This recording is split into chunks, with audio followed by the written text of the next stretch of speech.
హీరోగా అకిరానందన్ని ఎలా ప్లాన్ చేయబోతున్నారు? ఒకానొక టైంలో ఈయన తొందరలోనే సినిమాల్లోకి రాబోతున్నారనే వార్తలు వినిపించాయి.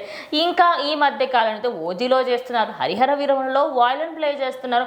ఇలా చెప్పుకుంటూ పోతే పవన్ కళ్యాణ్ ఏ సినిమా వస్తుందని తెలిసినా అందులో ఈయన క్యామియో రోల్ ఉండబోతుంది. ఇలాంటి వార్తలని వినిపించాయి.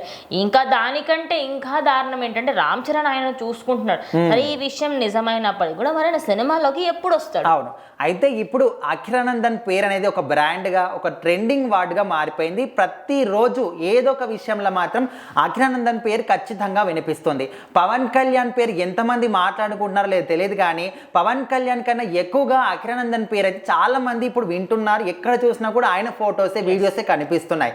సో ఎప్పటి నుంచో కూడా ఆయన ఎంట్రీ ఇవ్వబోతున్నాడు సినిమా రంగంలోకి, ఒక సినిమాలో హీరోగా చేయబోతున్నాడు అనే విధంగా వార్తలు వస్తున్నప్పటికీ హరిహర వీరమణిలో, అదేవిధంగా ఓజీలో క్యామియో చేస్తున్నాడు, ఇట్లా రకరకాలుగా వినిపిస్తున్నాయి. సో మొత్తానికైతే రీసెంట్ టైంలో పవన్ కళ్యాణ్ ఎక్కడికి వెళ్ళినా కూడా, అది రాజకీయ రంగంలో ఉన్న పనివాదంగా కావచ్చు, లేకపోతే ఆధ్యాత్మికతంగా అక్కడ దేవాలయాలకు వెళ్ళినప్పుడు కావచ్చు, ఎక్కడికి వెళ్ళినా కూడా వెనకాల ఒక నేను తోడు మా నాన్నకి, ఖచ్చితంగా నేను ఒక పిల్లర్ని అనే విధంగా ఆయన ఎక్కడ కూడా కనిపిస్తూనే ఉన్నాడు. పవన్ కళ్యాణ్ ముందుండి నడుస్తున్నప్పటికీ కూడా వెనకాల ఉన్న అకిరానందనే ప్రతి ఒక్కరు కూడా దృష్టి పెడుతూ ఉన్నారు. సో మొత్తానికి ఎప్పుడు సినిమా రంగంలోకి ఎంట్రీ ఇస్తాడో, ఇట్లా రకరకాలుగా పేర్లు వినిపిస్తున్నప్పటికీ రీసెంట్ టైంలో పవన్ కళ్యాణ్ ఇంటికి చాలా మంది ప్రొడ్యూసర్లు రావడం జరుగుతుందంట. అది కూడా పవన్ కళ్యాణ్ తోని సినిమా చేయడానికి కాదు, అకిరానందన్ తోని సినిమా చేయడానికి. సో మరి ఇందులో ఎంతవరకు నిజం ఉంది, అబద్ధం ఉందని పక్కన పెడితే ఈ న్యూస్ మాత్రం చాలా మటుకు కూడా వైరల్ అవుతుంది. ఖచ్చితంగా, ఎందుకంటే ఆయన సినిమాలు కంప్లీట్ అయిపోయిన తర్వాత ఈయన ఖుషి అనే టైటిల్ తో కూడా సినిమా తీయాలనుకున్నారు అన్నట్టుగా వార్తలు వినిపించాయి. బట్ ఖుషి ఆల్రెడీ విజయ్ దేవరకొండ చేసేసారు.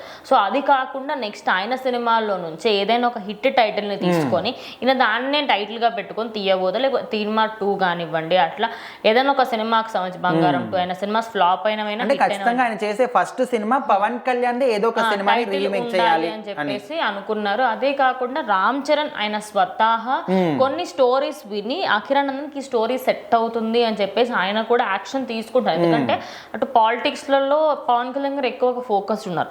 ఆ ఫోకస్ నుంచి బయటకు వస్తే ఇటు కొడుకును అంత ప్రయారిటీ ఇచ్చారు అనుకోండి, ఎటు కాకుండా అవుతుంది. అంటే అటు సగం ఇటు సగం రెండు పడవల మీద కాలు బెటర్ అన్నట్టుగా ఉంటుంది.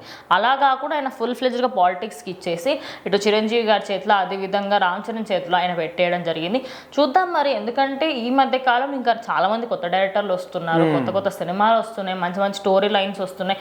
మరి వాటన్నిటికి సంబంధించి ఏదైనా ఒక స్టోరీ యాక్సెప్ట్ చేశారేమో, అందుకోసం ప్రొడ్యూసర్లు వస్తున్నారు. అదే విధంగా ఇంకొక న్యూస్ ఏంటంటే ఆయన ఇంకా కూడా స్టిల్ యాక్టింగ్ లో కొంచెం ఇంకా కోర్సులు తీసుకోవాల్సి ఉంది, ఆయన నేర్చుకోవాల్సింది ఇంకా చాలా ఉంది. ఇప్పటింతలోనే ఒక సినిమా చేయడు, ఏదో క్యామియో రోల్స్ అంటే చేస్తుండొచ్చు, కానీ కంప్లీట్గా ఆయన ఒక హీరోగా ఎంట్రీ ఇవ్వాలంటే కొంత సమయం అయితే ఖచ్చితంగా పడుతుంది. స్వయంగా ఇక్కడ రామ్ చరణ్ చూసుకుంటున్నాడు కాబట్టి ఖచ్చితంగా ఇంకా కొద్ది సమయం అయితే పడుతుంది. కొన్ని మెలకువలు అన్నీ కూడా నేర్పించాల్సింది కాబట్టి సో ఈ విధంగా కూడా అనుకుంటున్నారు. ఏదేమైనప్పటికీ అకిరానందన్ మాత్రం హీరోగా ఎంట్రీ ఇవ్వడం పక్కా.